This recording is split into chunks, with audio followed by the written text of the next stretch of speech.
Hello traders and investors, welcome to Shaurya trading indicator. So ఈ వీడియోలో మనము 24 September కోసం 5 స్టాక్స్ చూద్దామండి. న్యూస్ బేస్ స్టాక్స్ మాత్రమే చెప్తాను నేను, ఓకేనా.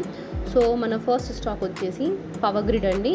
సో పవర్ గ్రిడ్లో మనం చూస్తే 342 లెవెల్ ఉంది కదా. సో ఇక్కడైతే మనకి రెసిస్టెన్స్ ఉందండి. సో 342 లెవెల్ బ్రేక్ అయిందంటే నెక్స్ట్ 343.2, ఒకవేళ ఇది బ్రేక్ అయిందంటే మనం ఇంకా బుల్లిష్ మొమెంటం చూసే ఛాన్స్ ఉంటుంది, ఓకేనా.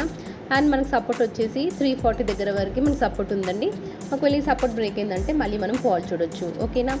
And next one Punjab national bank అండి. సో పంజాబ్ నేషనల్ బ్యాంక్ అయితే మనము కంటిన్యూస్గా బుల్లిష్ మూమెంట్ చూస్తూనే ఉన్నాం. సో మన ఇండికేటర్స్ ప్రకారంగానైతే ఇక్కడే మనకి బై ఎంట్రీ వచ్చింది కదా 20 సెప్టెంబర్ రోజు.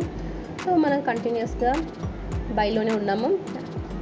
అండ్ నెక్స్ట్ రెసిస్టెన్స్ వచ్చేసి 113.89 దగ్గర మనకైతే ఫస్ట్ రెసిస్టెన్స్ ఉంది.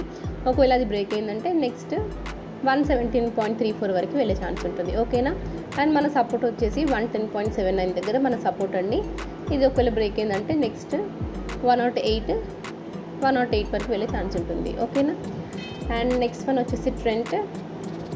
సో ట్రెండ్లో మనకి 7645 లెవెల్ చాలా ఇంపార్టెంట్ రెసిస్టెన్స్ లెవెల్ అండి. సో మీరు చూస్తున్నారు కదా, ఇక్కడే మార్కెట్ చాలాసేపు కన్సాలిడేట్ అవుతూ కొంచెం ఫాలో వస్తూ వెళ్ళింది, అవునా. సో ట్రెండ్లో ఒకవేళ 7645 to 650 లెవెల్ బ్రేక్ అయ్యి 5 మినిట్స్ క్యాండిల్ క్లోజ్ అయిందంటే మళ్ళీ మనం బుల్లిష్ మొమెంటం చూడొచ్చు, ఓకేనా. ఒకవేళ 7580 లెవెల్ కిందికి వెళ్ళింది అనుకోండి, మళ్ళీ నెగటివిటీ అనేది చూడొచ్చు, ఓకేనా. అండ్ నెక్స్ట్ వన్ వచ్చేసి ఆస్ట్రాజెనికా ఫార్మా. సో ఆస్ట్రాజెనికా ఫార్మాలో సపోర్ట్ వచ్చేసి 6700 రేంజ్ అండి, ఓకేనా. ఈ రేంజ్లో సపోర్ట్ ఉంది. ఒకవేళ ఈ సపోర్ట్ బ్రేక్ అయిందంటే మళ్ళీ ఫర్దర్ ఫాల్ ఉంటుంది, ఓకేనా. అండ్ రెసిస్టెన్స్ వచ్చేసి చిన్న రెసిస్టెన్స్ అండి. 6816 దగ్గర ఉంది. నెక్స్ట్ 6850 దగ్గర కూడా రెసిస్టెన్స్ ఉంది. సో ఇవి బ్రేక్ అయిందంటే నెక్స్ట్ 6950 వరకు వెళ్ళే ఛాన్స్ ఉంటుంది. అండ్ నెక్స్ట్ వన్ వచ్చేసి Mahindra and Mahindra. So Mahindra and Mahindra కూడా చూస్తే మనమైతే కంటిన్యూస్గా బుల్లిష్ మొమెంటమే చూసాము, అవునా. సో చూడండి మన ఇండికేటర్స్ ప్రకారంగా ఎంత బ్యూటిఫుల్గా ఫామ్ అయిందో బుల్లిష్ మొమెంటం.